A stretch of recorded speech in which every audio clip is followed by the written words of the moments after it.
નમસ્કાર. સામાજિક વિજ્ઞાન પ્રશ્ન બેંક ભાગ 3. પ્રશ્ન પહેલો છે, કયો વિષય આપણને ભૂતકાળ વિશેની માહિતી આપે છે? સાચો જવાબ છે ઇતિહાસ. પ્રશ્ન નંબર 2 છે, ભારતમાં પંચમાર્કના સિક્કાઓ ક્યારે મળ્યા? આનો જવાબ છે ઈસવીસન પૂર્વે 5મી સદીમાં. પ્રશ્ન નંબર 3 છે, આર્કિયોલોજિસ્ટ એટલે શું? આનો જવાબ છે પુરાતત્વશાસ્ત્રી, અને આર્કિયોલોજી એટલે પુરાતત્વશાસ્ત્ર.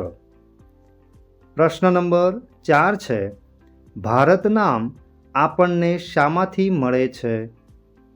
સાચો જવાબ છે ઋગ્વેદમાંથી. પ્રશ્ન નંબર 5 છે, ખ્રિસ્તી ધર્મના સ્થાપક કોણ હતા?